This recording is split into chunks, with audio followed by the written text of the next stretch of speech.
पाटन के भक्त को अपने साथ लेकर गोरखनाथ जी धवलागिरी पर्वत पर गए।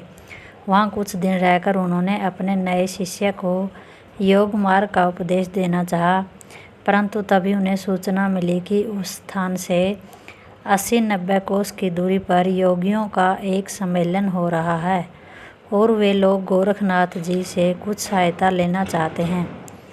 गोरखनाथ जी इस समाचार को पाकर योग शिक्षा का कार्य कुछ दिनों के लिए स्थगित रखकर अपने उस नवीन शिष्य को लेकर त्रिशूल गंगा के उद्गम स्थान के समीप उस पर्वत पर जा पहुँचे जहाँ योगियों के सम्मेलन का आयोजन किया गया था। उस स्थान पर पहुंचकर गोरखनाथ जी ने देखा कि समारोह में सम्मिलित होने वाले सभी योगी वाम मार्गी है और उनके विचार नाथ पंथ से मेल नहीं खाते हैं। अतः गोरखनाथ जी ने वहां अधिक समय तक न ठहरकर वापस लौटने का निर्णय किया। जिस समय गोरखनाथ जी वहां से लौटने के लिए तैयार हो रहे थे, उसी समय वहां नीलकंठ की यात्रा से लौटने वाले कुछ नेपाली भी आ पहुँचे। उन्होंने गोरखनाथ जी को वहां उपस्थित देखकर यह प्रार्थना की कि हे महाराज, आप कुछ दिनों के लिए नेपाल चलने की कृपा कीजिए।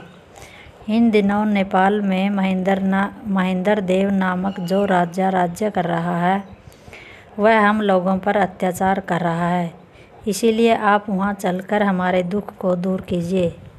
नेपालियों की प्रार्थना को सुनकर गोरखनाथ जी वहां से नेपाल को चल दिए। वहां ललित पाटन नगर के समीप भोगमती गंगा के तटवर्ती एक स्थान पर बैठकर उन्होंने यह घोषणा की कि जब तक कोई व्यक्ति मुझे यहाँ से उठा नहीं देगा, तब तक इस राज्य में वर्षा नहीं होगी। गोरखनाथ जी की इस घोषणा के होते ही नेपाल राज्य में पानी बरसना बिल्कुल बंद हो गया। प्रजा त्राही त्राही करने लगी तथा राज्य कोष एकदम खाली हो गया। इस स्थिति को जब 3 वर्ष बीत गए, तब राजा महेंद्र देव अपने मन में बहुत घबराया। उसने ज्योतिषियों को बुलाकर पूछा कि मेरे राज्य में वर्षा न होने का क्या कारण है। ज्योतिषियों ने विचार करने के उपरांत राजा से कहा कि हे राजन, आपने मत्स्येंद्रनाथ जी के शिष्यों पर अत्याचार किए हैं, इसलिए मत्स्येंद्रनाथ जी के प्रधान शिष्य गोरखनाथ जी यहाँ आकर भोगमती गंगा के तट पर अपना आसन लगाकर बैठ गए हैं। वे जब तक अपने आसन पर बैठे रहेंगे, तब तक इस राज्य में वर्षा नहीं होगी। ज्योतिषियों की बात सुनकर राजा ने गोरखनाथ जी को आसन से उठाने का उपाय पूछा, तो उन्होंने कहा, हे राजन, आप मत्स्येंद्रनाथ जी की मूर्ति को रथ में बिठाकर बाजे गाजे के साथ उनकी रथ यात्रा निकालिए।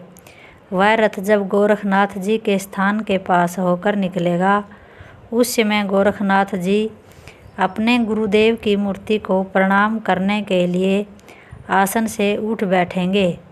उस समय आपकी मनोकामना पूर्ण हो जाएगी और राज्य में पानी बरसने लगेगा। राजा महेंद्र देव को ज्योतिषियों की यह सलाह पसंद आई। उसने उनके द्वारा बताए अनुसार मत्स्येंद्रनाथ जी की मूर्ति को रथ में बिठाकर सवारी निकाली। जिस समय वह रथ यात्रा उस स्थान के निकट पहुंची जहाँ की गोरखनाथ जी बैठे हुए थे, तो गोरखनाथ जी अपने गुरु की मूर्ति को प्रणाम करने के लिए आसन से उठ बैठे। गोरखनाथ जी के आसन से उठते ही राज्य भर में पानी बरसने लगा। उस समय राजा महेंद्र देव ने गोरखनाथ जी के चरणों में मस्तक रखकर क्षमा याचना की तथा यह विश्वास दिलाया कि भविष्य में वह मत्स्येंद्रनाथ जी के अनुयायियों पर कोई अत्याचार नहीं करेगा।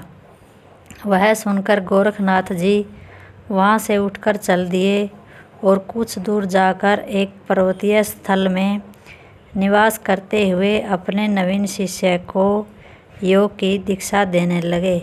जय गुरु गोरखनाथ।